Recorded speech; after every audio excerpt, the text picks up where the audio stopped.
But let's talk about that press conference. Let's talk about what I was talking to him about.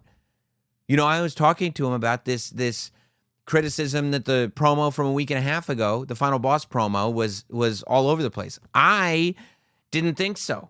As I said on the emergency podcast with Megan, I thought that the Final Boss promo, when he came back and said he wanted Cody's soul, I thought it was weird. I thought it was manipulative, but I thought it was fitting. I thought that's who the Final Boss is. The Final Boss is an unhinged, powerful maniac who just wants more power and wants to make sure that he is constantly in control. And when he sees somebody with the ability to be a leader, he wants to make sure that that person is under his control. And in order to do that, maybe he'll use scare tactics. Maybe he'll bring up personal things like your wife, your kid, your dad. Maybe he'll pretend to be your friend. And that's also why I wasn't overly offended by the original press conference that he did after SmackDown to announce WrestleMania 42, when he talked about being Cody's friend, and he talked about drinking tequila with him, and that they both enjoyed the segment. I said, yeah, that if he were like, I'm a bad guy in the ring, I'm a good guy here, and that was just it, then sure, I could see where that would be disjointed for people, especially because he's doing it immediately after we just saw it. But to me, and maybe I'm thinking too deeply about this, but this is what I do. I'm a deep thinker when it comes to pro wrestling. I go, well, what if, because he said Cody was his friend in the press conference, but the Final Boss also said, Cody, we're friends. We've become great friends.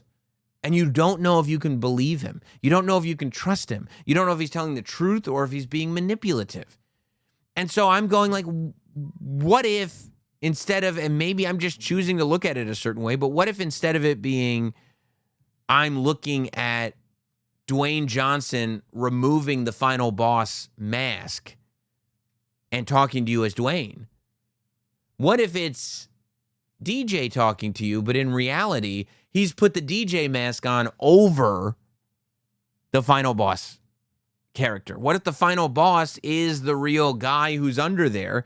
And as wrestling fans, because we see the Final Boss on TV, we know that that's who he really is, but he's like going and being tricky again, manipulating the members of the media, acting overly friendly. Who knows what's real? That to me is when wrestling is great.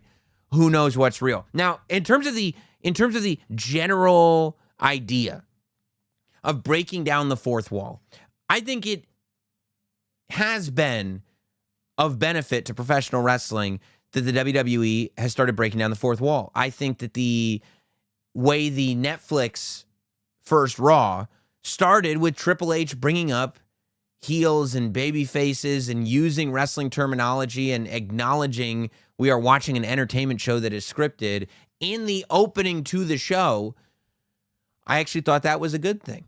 When Triple H posts videos of him kind of showing different wrestlers how to do entrances, I think that's a good thing.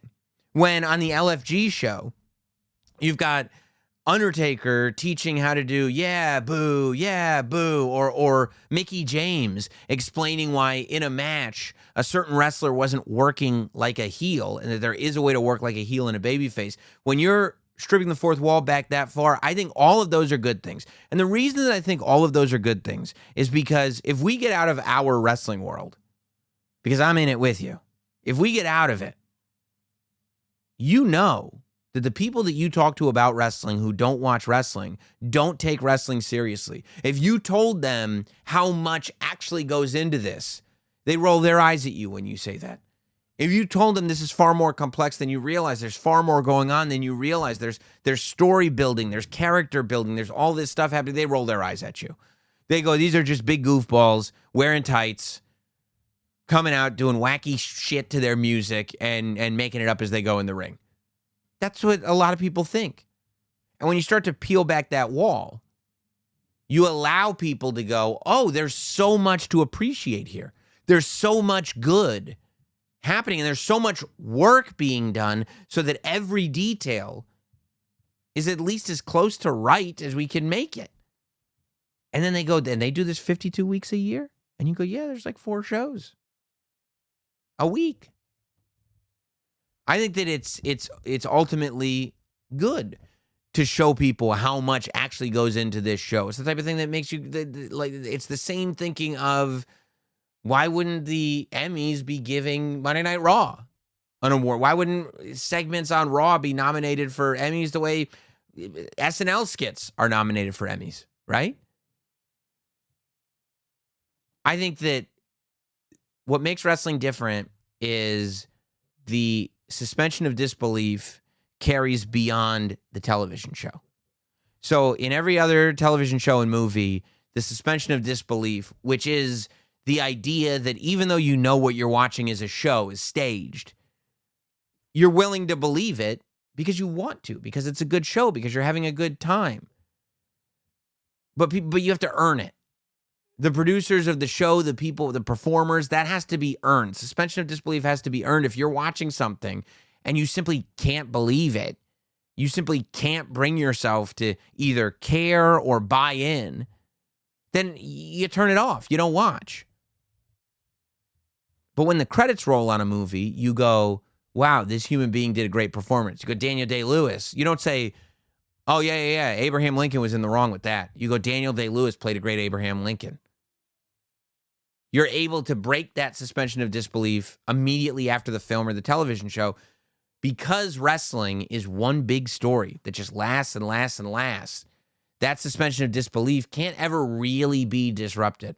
But since it can't ever really be disrupted, that means it has to feel real. You have to find this comfortable space where this isn't really as character-driven as the show, but also it doesn't disrupt what's going on the show. And I think that's the sweet spot. That's the magic spot that we have to be in. Because like when you're looking at those press conferences, if somebody is completely tearing back the fourth wall, you might go, yeah, you just shook me out of my suspension of disbelief. It's like waking up a sleepwalker. This isn't what I was into.